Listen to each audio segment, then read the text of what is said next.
Hi, everybody. I hope everybody's doing well on this Tuesday afternoon. It's about 5 p.m. here, local time in Toronto. Welcome to Keeping It Real with Shay. I know that this is a very special time for Keeping Real with Shay, but it's only because it's a very special topic. Very special, very serious, and very, very important. But before that, I of course want to welcome everybody and thank you so much for tuning in. If you aren't subscribed yet to Keeping It Real with Shay, please do subscribe. Smash that thumbs up button on this live chat session or any of my previous shows and video uploads. Comment and of course click that bell after subscribing so you'll be notified on all of my upcoming live chat sessions and most recent uploaded videos. I want to give a special shout out to my new subscribers. Thank you so much for supporting Keeping It Real with Shay, along with my existing subscribers. Again, thank you so much for continuing to support my channel. With that said, I do want to say that I do have this, and I'm sure YouTubers know, a super chat or super sticker option that you guys can actually, kind of take part in by clicking the $ on the side of the live chat box. What that is, it's just to show some love. So show Keeping It Real some love, Keeping It Real with Shay some love. Just by clicking that $, you will, be part of my Super Chatter club. Um, and of course, Keeping It Real with Shay will continue to stream live here on YouTube. I'm almost reaching my threshold, guys, so your support will be greatly appreciated. So if you guys can, again, click the $ on the live chat box. It's just below the live chat box. Become one of my super chatters, and you will be, of course, a part of, my club that would like to continue to see Keeping It Real with Shay live here on YouTube. So, thank you in advance for that.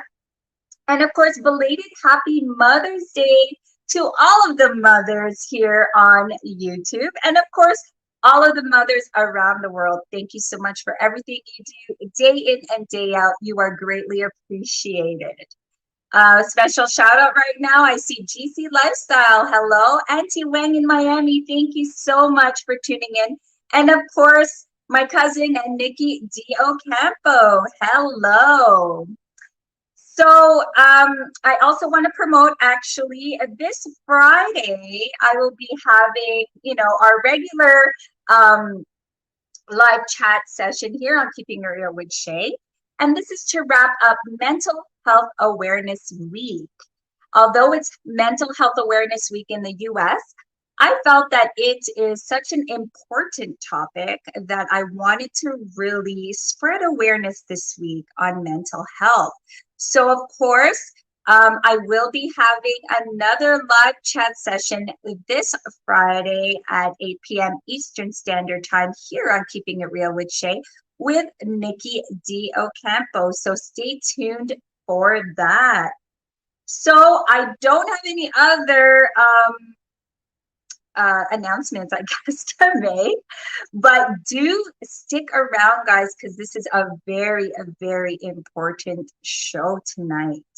So as I mentioned, this week is Mental Health Awareness Week, and also May is Mental Awareness Month in the US. But as I mentioned, although Canada focuses on mental health awareness in October, I wanted to touch on it this week on Keeping It Real with Shay. I feel very strongly about spreading awareness surrounding mental health because I struggled with mental health personally. And I feel it isn't something to be afraid of admitting. Actually, it is the first step, really, of anything, is just admitting that you have struggled with mental health yourself. So I'm sure one of us have had our experience with mental health, whether it be with ourselves or perhaps someone we know. So I'm sure you can agree with me that educating ourselves about mental health is a very important.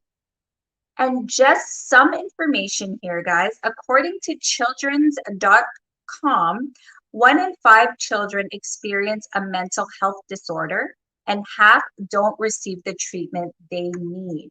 So I'm just going to make reference to 5 ways to end mental health stigma.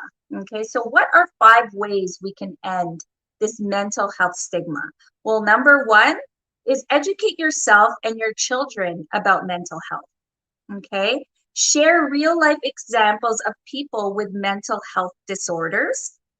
Explain mental health has a range of symptoms. Okay, and listen to and support others with mental health concerns. And lastly, share stories of overcoming mental health disorders. Okay, so we need to really end the stigma of mental health, which is why spreading awareness is so important. Okay, so sorry, I just have notes here, guys. A national survey conducted in the spring, 3,300 high school students found nearly a third reporting they were unhappy and depressed, much more than usual in the past month. Almost 51% said they felt a lot more uncertainty about the future as well. And this is coming from www.npr.org. So all these references that I have made, I will put in my description box below so that you can make reference to it yourselves. It being that pandemic more so, I think, actually, I believe that our kids are being affected mentally as well. Okay, as well as emotionally. So with this said, guys, my guest on this evening's show will share some valuable information on importance of children's mental health. So Christina has been practicing yoga and mindfulness practices for about 9 years. Over the years, Christina found that practicing yoga and mindfulness gave her the strategies she needed to cope with burnout, stress, and anxiety in her work as a special needs educator and child and youth worker. She was able to take the lessons she learned on her mat off and implement them in her everyday life and her career. Christina is also a certified Modo yoga instructor, kids, youth, and family yoga instructor. She hosts workshops and talks within the school board to bring awareness to mindfulness practices and the importance of self-care. Please help me welcome, and I'm very close to this young lady, my cousin, Miss Christina Ponce. Hi, Christina. Hello. Thank you for having me. I'm so excited that you agreed to be on Keeping It Real with Shay, and definitely very honored for you taking the time to really be part of this mental health awareness. So how are you doing? I'm doing well, keeping up with times right now. Of course, constantly adjusting with the changes. Currently working from home, teaching online. So that is just one whole adjustment itself. But working with the kids is what's keeping me going. That's awesome. So you're doing online teaching then, right? Remotely? Yes. And how is that? It's challenging, I would say. It's a whole different world.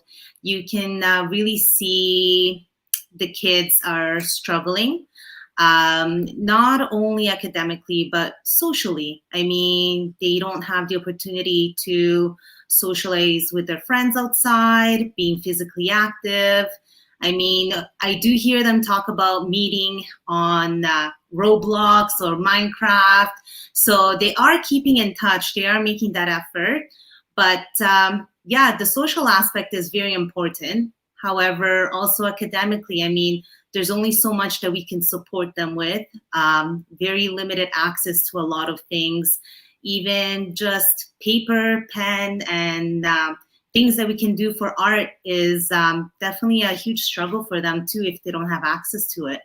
Oh, definitely, definitely. But you know what? Kudos to, of course, all of our educators that are adjusting with this in, not in person, sorry, remote learning, because I'm sure that it's, you know, it's tough too. It's tough to adjust to times, as you say. But yeah, no, we're excited again to have you here. But of course, since you are a guest of Keeping It Real with Shay, before anything else, you are going to take part in our Keeping It Real with Shay's and Never Have I Ever segment. So are you ready, Christina? Yes. All right. So I'm just going to share my screen here. Okay. So do you see my screen? Yes. Okay. So Keeping It Real with Shay's, a version of Never Have I Ever. Christina, you are now in the hot seat for this segment. So we are going to start with our first question. And every time I try and click, it never does. There we go. Never have I ever had a speeding ticket. Oh gosh, my dad calls me a Formula One driver. I have. So I don't know. Dare I ask, how far over the speeding limit and where were you going in such a rush? Oh gosh, how far over? I mean, okay, confessional time. I have received a total of 4 speeding tickets. Oh, wow. End of my driving experience. The highest that I've gone was probably 20 over. So okay, not that bad, but not too bad. That feeling of just getting pulled over and receiving a ticket is definitely not fun.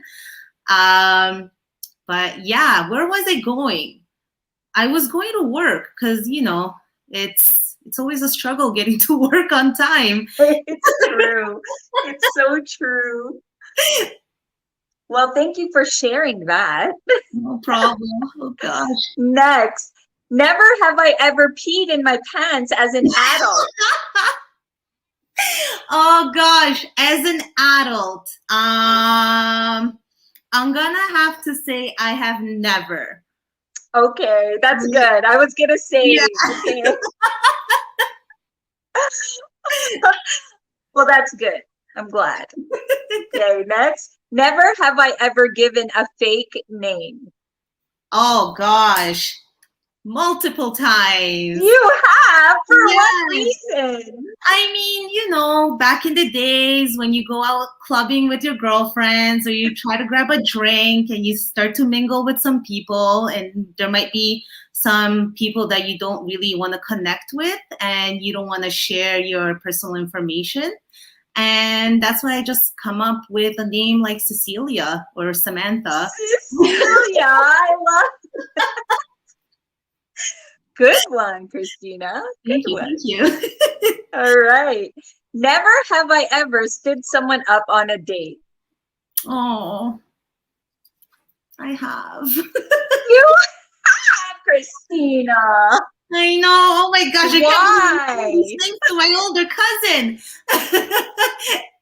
I don't know. I just didn't feel like it, I guess. So did you just not show up or did you at least give like a notice? No, gosh, what notice? I didn't even have time for that. It was like, oh, you just didn't show up. Yeah, I was pretty mean back then, so I know. Yes. Aw, well, that's okay. At least you are admitting it, and that's, you know, the first step. Okay, next. Never have I ever danced on a bar. Ooh. So not in a bar, but actually on the bar. I've never. You've never. Would you want to one day? Maybe not now. I mean, probably when I was in my early 20s, if I was given the opportunity, I probably would have. I don't think they do that ever like now, but I think back then maybe. Yeah, like I mean, I've seen it on movies, but yeah, no, I have never had the chance. If I did, I probably would have. I think so. I would have if I had the chance. It's party time, baby. All right, next. Never have I ever used the men's washroom in a club or bar because the line for the ladies was too long. I have.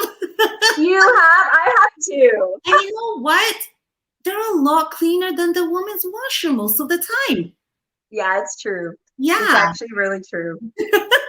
It's true. So, you know, again, as long as you admitted it, that I'm sure we all have though in our time, right? Hey, when you gotta go, you gotta go. Yeah, that is true. So never have I ever dined and dashed. Oh gosh. And that is my last question. You have Christina. Where? Let me guess. Tremendous.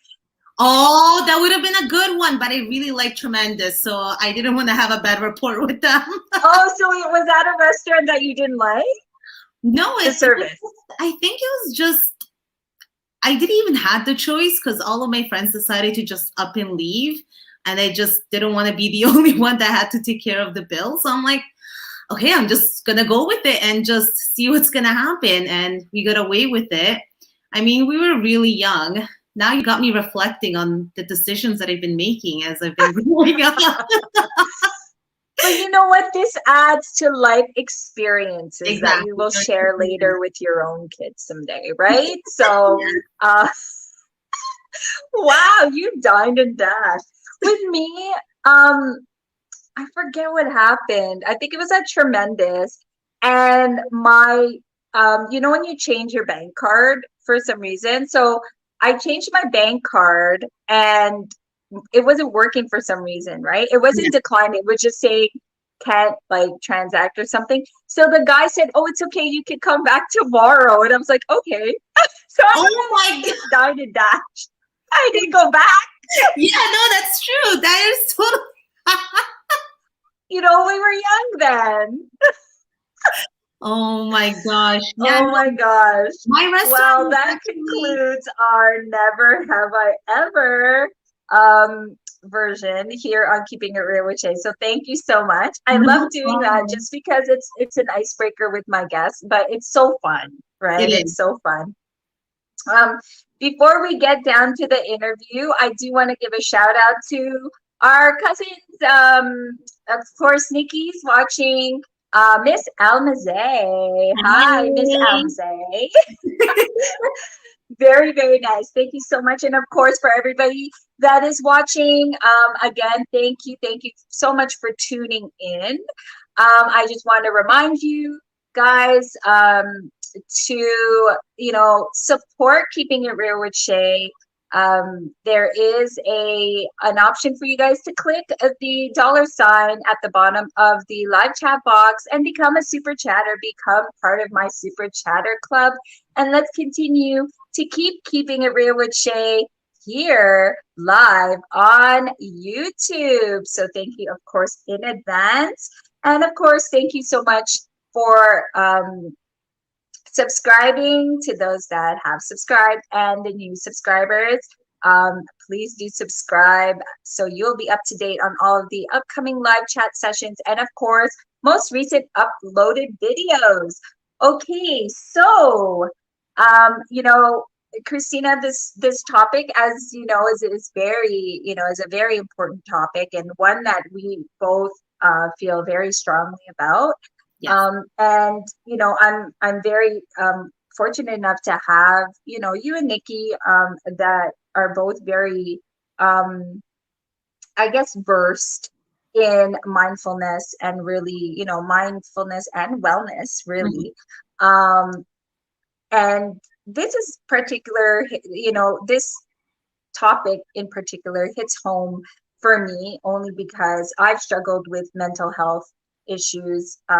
Most, the one that I guess hits me the most is anxiety. So I struggle with anxiety a lot, as you know, and it's I'm fortunate, like I said, enough to have you and Nikki, because anytime I need someone to run to, I know that you guys are there to help me with tips or techniques, right? But not all of us are that fortunate. Yes. Okay. And you know, kids definitely also suffer from mental health. And that is what is so sad about it. Mhm. Sad because there's not that much awareness around mental health in children. Okay. And us as adults, as a parent myself, it's hard for me to even identify if my own kids are going through something in terms of mental, mental health disorders, because they come in so many different forms. Hello, Melly Mel, and of course, Can Buy Adventures. Thank you so much. So, Christina, what do you think children should know about mental health issues? So let's talk about the kids. What do you think they should know when it comes to mental health? Well, first things first, I would say is to really just keeping it simple with them. And what's important for them, I would say, is for them to be able to identify what feelings and emotions they might be going through. So if they're able to express that and identify that for themselves, that's already one big step forward, to pretty much expose them to different coping strategies and being able to really dig deep into what could have been the trigger as to what made them feel that certain feeling or emotion. Because it seems that a lot of the times when I see a child struggling with an emotion or might be having an episode at school, they usually don't have the actual vocabulary or the chance to figure out what it is that's bothering them. So I would say that that's the number one thing that kids need to be aware of. Because I mean, once you get triggered with something, or even as a child, if something bothered me, most of the time I didn't have the words to really express it, and I would just completely shut down. And that's what I find a lot of the times nowadays. So thankfully now, as times has been evolving, we've been really trying to implement different strategies or different activities for the kids to be able to identify these feelings and emotions, and then being able to work with what they know. And then, of course, from there, just really exposing them with more things and educating them. Yeah, that's awesome. I totally agree with you. But even with that said, just by what you were saying alone, is definitely great information for parents that are watching right now, Yeah. right? And with kids, like I always tell my kids, always make sure that if there's anything bothering you, that you don't feel scared to tell me, Mm, right? Like you were saying, if you're feeling a certain way, you kind of just shut down. And yes. I used to do that as well, right? Mhm. I used to do that as well growing up. I remember just going through some things, um, that it's, I don't know if it's human nature, I think, to just kind of shut down and not Yeah, express yourself because you feel that it's just going to go away, right? exactly. But Yeah, sometimes it doesn't, yeah. And I right? think So that, sorry, I was just going to chime into that and just say that, yes, it is a natural response because we want to protect ourselves. And so we go with our own instincts and what we know best. And if what we know is to actually not say anything because we know there won't be any consequences behind it, then that's what we'll keep doing. So it's definitely like something that we learn at such an early age, and we'll continue to do what we know best. yes, definitely. Yeah. In your experience as a child and youth care worker, what, in your opinion, is the common mental health disorder you see in kids today? Good question. What I've noticed a lot is the increasing number of ADHD. However, it comes in two actually nowadays. It's usually a mix of ADHD and anxiety, or anxiety and depression. So these two are usually combined together. And of course, and this is where all these emotions and sometimes erratic behaviors start to come up, because there's just so many mixed emotions that when they start to actually speak to the doctor starts to notice all these different things that start to come up. So, but the main one I would say right now is ADHD. And I mean, it's a mix of different things. It's a mix of having so much screen time and a mix of nutrition. And I mean, everyone's constantly working busy lives. I have noticed kids coming to school with chips and candy and, just a piece of bread to just keep up with, just trying to stay awake. Wow, Okay. that's sad. It is. And I mean, but this is why it's important that we continue to talk about these things, because parents do need to realize that food is also fuel for the brain, and it's very important that we take care of that. And we also need to be mindful of our screen time as well. I mean, with TikTok nowadays, the videos are 15, 30 seconds long, that once you start to lose interest, you can easily just keep swiping. So that is something that we just also need to be mindful and aware of when we are around the kids. Can you just touch a little bit on the ADHD? Is that right? Yes. ADHD? Yes. Can you just tell our viewers what that stands for and what common signs? I know you touched a little bit, Yeah. but just is that something that is diagnosed medically?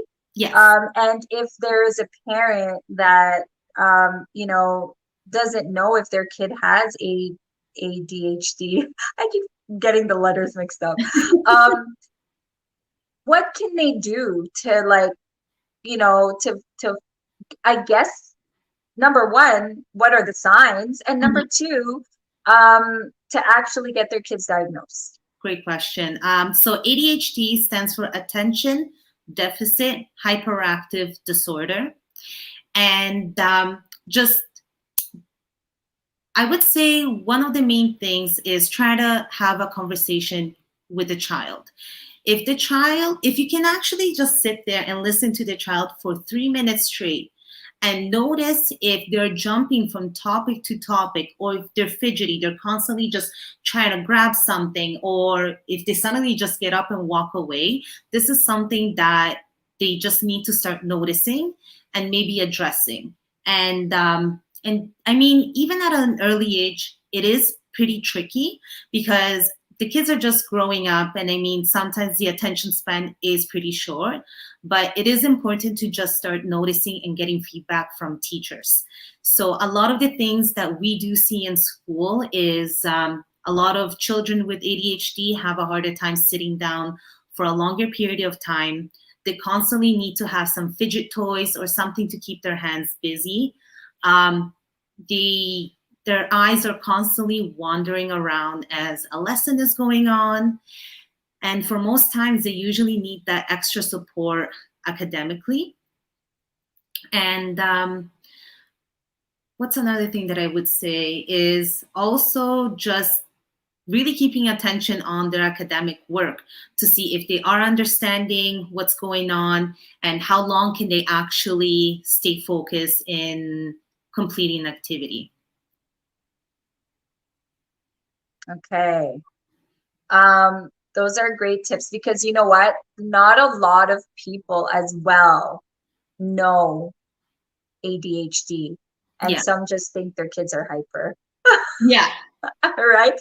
They think they're just hyper, or it's okay, it'll pass. But yeah, it's not actually, it's actually, it could get worse. Yeah. And I mean, don't get me wrong. Like, I feel like sometimes I myself go through a spur of the moment where I might feel like I have ADHD because I have a million thoughts in my head and, a whole thing of to-do lists. So I look at the kitchen, it's like, oh, I need to start cooking, and look at the floor. Oh, I need to vacuum. So there's a Yes. bunch of things that we want to start doing. And you know what? Even if we notice if a child is starting to present these kind of behaviors, help them create a list.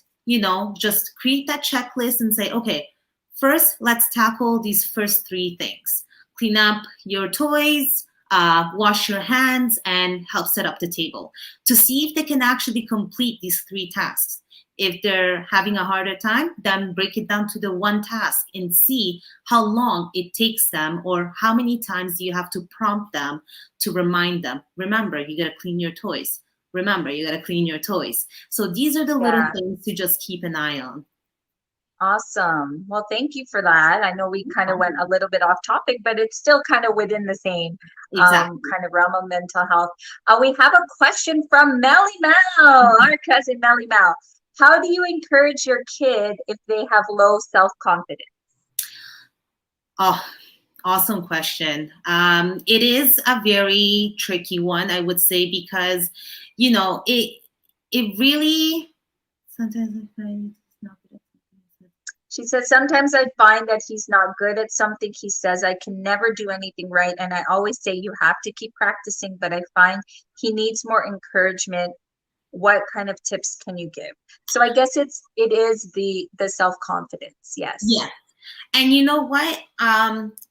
You just, maybe it's really just preparing him even before the certain activity that you're doing, even preparing him with different tips and different strategies, and also continue to talk about it even before the activity or even during another time while you guys are having dinner, or continue to watch different videos of children continuing to fail but also trying. And sometimes this is where we need to find that motivation on others. And I mean, as he grows older, I'm sure he's going to understand that. But I could understand that, after trying so many times, you might feel defeated. But then it's always good to remind him things that he's good at, or continue on the activity that he is really good at, and reminding him, remember, you were struggling at first, but look how good at you got it now. So it's really, and the children are very resilient, so just continue to be his number one cheerleader. And just mentally prep him, even if you have to create a game plan around it of like, okay, what are three other strategies that we could try? Or, let's think outside of the box and let's get creative with it. And from there, you can just really spark that fire in him of like, okay, like, you know what? There are different ways. I just really need to just continue to explore. Awesome. And Mel says, I like that tip for lists. I think Awesome. lists is good. Yeah, definitely. Definitely. I want to give a shout out to Journeys with Mitch. Hi, Sissy. Thank you so much for tuning in. And person _Elise. Thank you so much, Ganda, for listening. So we talked about there I go again. ADHD. Yes. Okay, so ADHD. And we also talked about self-confidence. I think that is a big thing for kids, especially nowadays. I think more so, I think with the younger kids, actually developing it at that young age is actually good. Mm-hmm. Right? It's good to encourage them. It's good to cheer them on when it's when they're doing something well, they're doing well in something, sorry. It's also evident in teenagers as well, if not more. Mm-hmm. Because they are they are overpowered by social media and what they see, So much right? pressure. Yeah. And you know what? I actually came across an article, I think it was yesterday when I was doing research for our show, and the suicide rates last year, I believe, was very high when it came to teenagers. Yeah. And it's all, there's so much around that, and that's probably going to be another show itself in itself, Yeah. but so much surrounding that, and a lot of it because of the bullying that's happening, and just things on social media. Mhm. It also has a lot to do with their confidence level as well. So Absolutely. spreading that to your kids as young as Mel's son, right, is good, Yeah. because then he builds that confidence at such a young age that Yeah. no matter what hits him as he grows older, he'll be resilient. And yes, kids are resilient, but they come to a certain age where they need more than just a pat on the back, or Absolutely. right, they need Yes. more than just that. So those are definitely good tips, Christina. We have another question. If a kid keeps banging his toys elsewhere to the point he breaks appliances, is he dealing with something? So person Elise, she wants to know, is this a disorder, or is this something that she should be looking into? I would. I mean, it really depends on how the kid is responding when you redirect the kid and say, no, you cannot do that. And really trying to figure out the root of this behavior. Like, what is it that he's trying or she's trying to get out of this? Is this kid maybe trying to, maybe either just to get some kind of attention, or maybe they're really just exploring. And a lot of the kids actually like that cause and effect toys of like, what's going to happen if I break this toy? And but ultimately it really depends on their developmentally age and where they're at, and how much they're actually understanding of what is safe, what is not safe. And yeah, so I would say just keep an eye out on that behavior, and really continue to sorry, I just saw When we keep reminding him of not doing it, but he keeps doing it, is this a sign of having problems? um it's a really tricky thing for me to even say if it is a big problem or not. I would say is it maybe try to approach it a different way, and to continue to talk about the reasons why it is not safe for him to do it. So also I would say to be mindful of your own reaction, because sometimes a lot of the kids get a rise out of adults' reactions. So maybe instead of, even if you're yelling, just maybe you're just slowly reaching for that toy and say, no, not today, and see how the child might react, or plan to ignore for a little bit and see what that would happen. So I would say really explore the different ways of how you're responding, and see how the child will react. If the child does continue to do that with different appliances, I would definitely try to get some feedback from someone else, or definitely a professional, if this is really concerning you. Thanks. Thank you for that. And guys, keep the questions coming. This is great. I love the interaction. Like, use the live chat box, utilize it, because it will keep, it'll keep our conversation going. Yeah. So, we talked a lot about behavioral signs, and some tips, but what are questions that we can ask our kids to assess whether they have a mental health issue? I guess, what are trigger questions? That's a good one. First things first is it really depends on exactly what you're trying to get out of it and how you're even approaching the topic. Is you don't want to come off in a way that you're trying to figure out what's wrong with them, because kids and youth can easily pick up on that. So really just try to keep it a light conversation, but also being very direct. So for example, when you're trying to hear about their day at school, instead of just asking how was school, really figure out what's their schedule. Did they have phys ed that day? If they did, then you might have an idea that your child might struggle with social anxieties.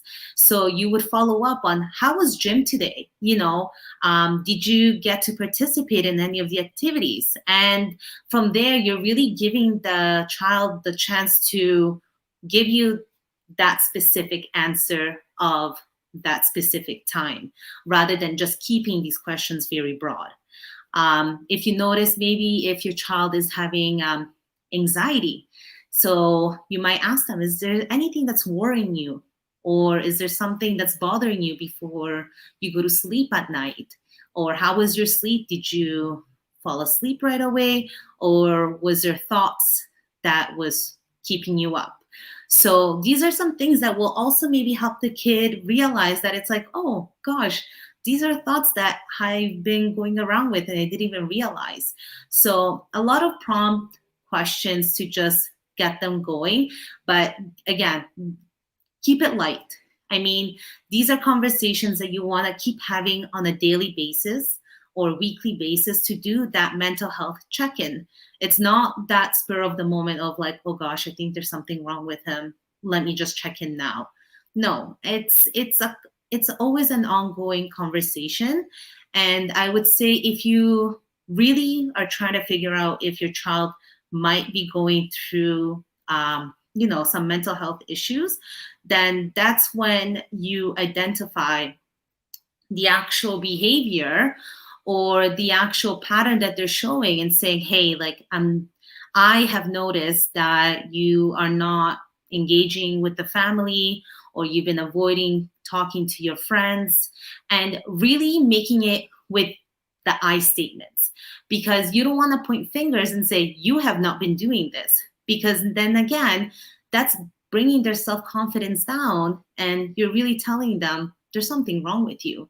But really, Right. you want to open up the conversation and say, this is what I am noticing. Give me your feedback, or if this is what I'm seeing is right, or is there something else? So you're really giving them the opportunity to identify their actual feelings and emotions, and to just really just express themselves. I find that a lot of the times as adults, we want to protect them, or we want to identify those emotions for them because we see it on their face or their reactions. But it's important that we give them the opportunity to just express it for themselves. Awesome. As parents, right? Like, what are signs that our kids could be going through something mentally, if that makes sense? Mm-hmm. Like, so we talked about it should have been probing questions, not trigger questions, but we talked about the probing questions, in order to kind of assess if they are going through something. But what are signs? Like, what if they don't talk to us? Mm-hmm. What are signs that we as parents, or just even anybody who are surrounded with kids on a day-to-day basis, what are signs that we should be looking out for? I would say one of the biggest signs is their withdrawal with their social circles. Even if it's not family, it's friends. Are they still chatting with their friends, or do you hear them talking on the phone or trying to go out to connect with their friends? Also, their behaviors, if they're suddenly reacting irrationally, where they're just blurring out or just going on an outrage when just pretty much reacting to anything you might say to them. Their sleeping patterns, noticing if they are sleeping, if they have bags under their eyes, That's one huge one, because with lack of sleep, it comes with a bunch of other things, emotional irregularities, and also their eating habits. Do they have an appetite? Because a lot of the times once we start to feel really, really down, we either lose the appetite or we either keep eating. Increase the appetite. Yeah. Yeah. And I would say, what's another one that I wanted to say? It just slipped my mind. What's another one? Let me put a pin on this right now. I can't. Yeah, no, we can come back to it if you think of it. Any tips or techniques that parents can use to help keep our kids aware of their own mental health? And this is for school age kids and up. Something to keep, there's so many different ways, especially at home. Something that I also like to do for myself is actually have a mood tracker where every day I just color in a box of how I felt for the day. And at the end of the month, you really start to notice what was the theme of it, or if there was a life experience that I had during that time and how it really affected me throughout those days or weeks. Also, doing those daily check-ins, weekly check-ins, or even when you're having dinner together, if you do, can you just put your phone away and just, have a conversation of like, how are you doing? So really, the most important thing I would say is to just, again, keep it simple and keep it honest, and just continue to be vulnerable to each other. And the more kids start to see that you're vulnerable, you're on your own, and sharing those kind of moments, they will start to feel more safe to be open enough to talk about their own feelings. Awesome. Okay, so those are that color coding though, the mood, that might not work on teenagers, but what would be another tip or technique for, just say, my kids who are 16 and 14? Yeah. For them to really just check in, you know what, in reality is it really depends on the relationship that you also have with them, and I say that because of my own personal experience too. I didn't have that relationship with my parents to just be comfortable enough to just share these kind of thoughts and feelings. But I mean, I'm sure parents can always follow their gut instincts as well. When something is up, is that time of, like, again, just really being careful with the choice of words on how to approach these topics, because that age is so sensitive and they're so fast at picking up things and these vibes. So, just keeping it casual and say, I sense there's something up, you want to talk.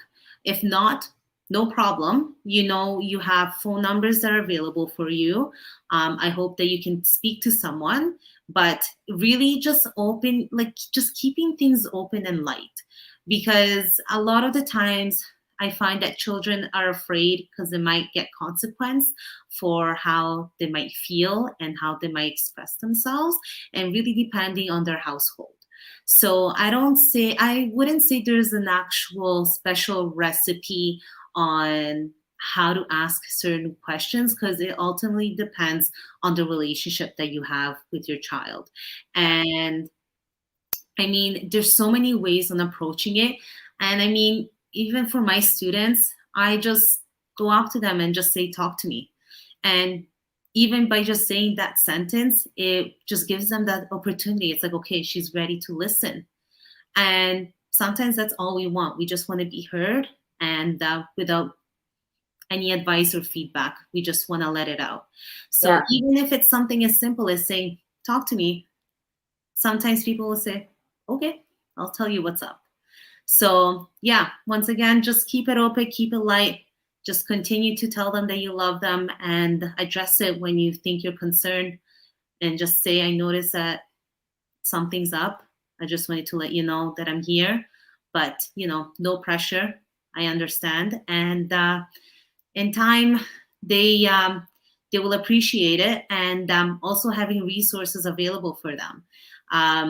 Like, for example, one of the biggest resources that we have here in Toronto is CAMH, and they have a list of phone numbers that are accessible for any group, ages, for kids, youth, teens, adults, that sometimes we want someone neutral in our lives that might even know us, to just really just share those moments of darkness, of moments of just confused, of just trying to figure out what it is that we might be even going through.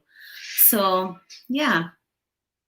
Yeah, and guys, Christina will actually give me a list of those numbers. I know Kids Help Phone is a big number to call. I used to see that on like the milk carton growing up, the Kids Helpline. So they've been around for years, but that's a great resource. So Christina will definitely give me those resources, and I will definitely put it in the description box below for you guys to make reference to after the show. I'm going to open up the show now to our viewers. Whoever has any questions for Christina surrounding mental health with maybe your kids, or just questions that you may have. In the meantime, I want to give a shout out to Robin, our cousin Robin, who's in St. Louis listening. Thank you so much for tuning in. All of our cousins, actually. Thank you so much, guys, for supporting today's show. Person Elise, she's still watching. And of course, GC Lifestyle, Come By Adventures. Thank you so much. Auntie Wang in Miami, thank you so much for tuning in. There's so much, again, surrounding mental illness when it comes to kids. Like, it's such a wide topic of discussion. Yes. But if you were to, I guess, in your own opinion, when it comes to mental health in children, we talked about signs, we have techniques. I guess, what is the most important thing we can do as parents to, it's not something we can really have them steer clear of, but what is something we can do for them, so that they feel that they don't fall into that darkness? Yes. In reality, is that I think everyone, all of us at one point in time will go through a point of darkness. And I think this is, we're humans only, and we will experience that eventually. But I would say, as adults, as educators, as parents, it's really important to show them the different coping strategies. And really to be that role model, and not only for them, but also for yourself, and to show, like, how are you taking care of yourself and your own mental health? And even if it's just even addressing it in front of them and say, hey, like, I'm not feeling my best. I am just going to take 10 minutes to myself to journal, or to just listen to some music and meditate. And really sharing those moments will help them realize that it's like, oh, damn, like, adults are also going through this, and they're also trying to explore it. Because we see it on Instagram, we see it on Facebook, everywhere, different tips on how to take care of yourself. But now it's come to the action of actually doing it. So, and that's where the real work begins. So if we really want to make a change in this future generation or future leaders, is to continue to be that example for them, and to show, like, be real and raw with them, and say, life is not going to be perfect. I am not feeling myself right now, but I am trying to figure out what I need to do to better myself and my own mental health, because we're constantly on it with physical health. So let's normalize it and say, yeah, I have to make some mental exercises for myself to stay healthy and to just, even if I'm not happy, but to just stay healthy and be able to sleep at night. So things like that, as long as you can share that and be vulnerable to them, they will appreciate that and they will take that with them anywhere they go. Yes, definitely. And it's also a reminder for ourselves, like you said, like even adults, we go through that, right? We go through that that darkness, or that time where we just, a time where we just kind of want to be by ourselves. Yes. I like it's common, but for our kids to know that we go through that too is, I feel just like you, very, very important for them to Mm-hmm. know that, oh, hey, like mom goes through this too, right? Maybe I should talk to her. But and it's also, I think, making them aware, Yeah. making them aware that it's okay to not be okay, Yeah. Exactly. right? Yeah. So we have a question from Melly Mel. Are there any websites, apps, or activities you recommend for mindfulness in elementary school kids? Yes, and I can definitely share a whole list. I need to just pull them up, and I'll definitely share them on the site, on the chat, or maybe just share them with Shay, so you can Yeah, also I'll comment definitely on share them that. with me as well, Christina, so I can put it in the description box for reference for our viewers and those that will watch after as well. I think Yeah. having as many resources as we can will spread the awareness to whoever happens to stumble upon my channel and see our show today, because it's I feel resources is a big thing. And if you have the resources, I mean, yeah, we have Google and stuff, but if we have specific geared websites or apps, activities that will kind of guide us through, it's a lot better than kind of searching like kind of on your own, right? So Exactly. effective websites, apps, activities. But yes, so thank you for that. Is there any questions? Christina, is there anything, I guess, any advice that you would give to our viewers watching right now, both adults and kids, but we'll start with the parents. So is there any advice besides the tips, techniques that you already gave us? What advice would you give to, let's say, first parents, before we touch on us adults? Hmm. Um, what would be your advice to them? Be patient. I mean, especially during these times, I'm seeing a lot of parents online because I'm working with the students, and I mean, parents are pretty much forced to be so many roles right now, from an IT to a part-time teacher to a full-time parent to a full-time cook now, because you're constantly having to prepare these meals, to just really be patient and just trust in time that the kids will figure things out on their own too. But I know sometimes we just have so many expectations on ourselves, and we put that on the kids too. So really, the main thing right now is continue to be patient and continue to support yourself and your kids however you can, the best you can. And even if there's moments that you can't, that's okay, because you need to check in with yourself and come back to that moment of patience, because patience is key right now. Yes, agreed on all levels.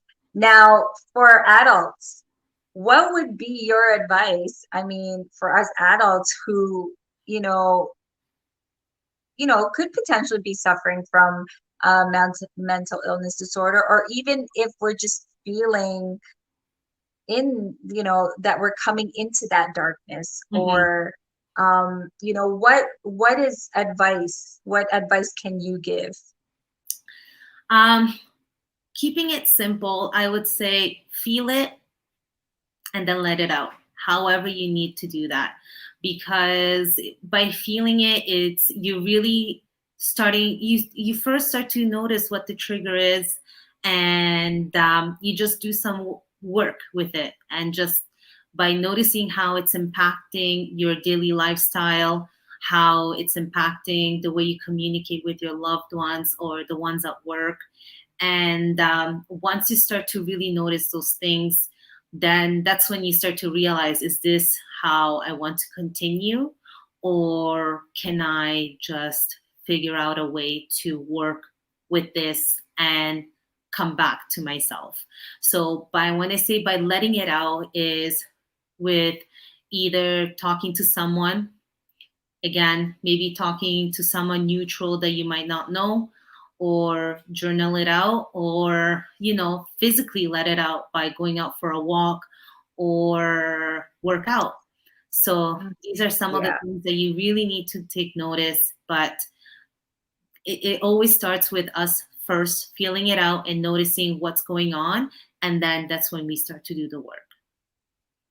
Awesome. Well, thank you so much, Christina, for taking part in this mental health awareness week with me, and of course here on Keeping Real with Shay. Oh my gosh, I can't even speak straight. It was, there was so much information that I'm sure we all took in today. So thank you for all your tips, and just everything. Like, it's been so great, hearing from you and hearing information. And I'm sure that this will be, definitely a show that people will stop and watch, because it's so resourceful, right? And that's what I just wanted to do, is keeping it real, keep it simple, and of course spread this awareness, right? Nikki said, what an informative chat. So thank you, Nikki. And of course, guys, I just want to plug in this Friday live here on Keeping It Real with Shay. We will have Nikki Diocampo to talk to us about how to cope with stress and how to control our mental health. So it will wrap up the Mental Health Awareness Week here on Keeping It Real with Shay. So Christina, thank you so much for your time. And, continue to do what you do day in and day out. Kudos to you, of course, for, your patience and, you adjusting to teaching remotely, and just for what you do every day. You are definitely a superhero. So thank you so much. And of course, continue to practice your mindfulness and spreading that to the world, because you do it so well. And know that I am so proud of you. And I am so proud that you are on my show. Like, this is, guys, this is always a big deal for me, is when I have family supporting my channel. And of course, being a guest on my show. I've had Nikki on twice already, and she'll be on 3 times as of Friday. And Christina, it's her first time, but you know what? What a way to, share her experiences and of course her knowledge with all of our viewers here on Keeping It Real with Shay. So guys, that's it for us. I want to thank you guys again for tuning in. If you're not subscribed yet to Keeping It Real with Shay, please do subscribe. Smash that thumbs up button, comment on this actual video, and of course, click the bell so you'll be notified on all of my upcoming live chat sessions and most recent uploaded videos. So again, guys, I will see you on Friday live here on Keeping It Real with Shay, 8 p.m. Eastern Standard Time, as we talk about how to cope with stress and control our mental health. So thank you so much, Christina. Any last words before we sign off? I just want to say it was an honor coming on with you and talking about this. It's definitely something that we need to continue to talk and normalize, and just end the stigma, and continue to bring this awareness, and you're doing an amazing job. Thank you again. Thank you so much. And guys, as always, stay safe, stay blessed, and don't forget to keep it real out there, guys. I will see you soon.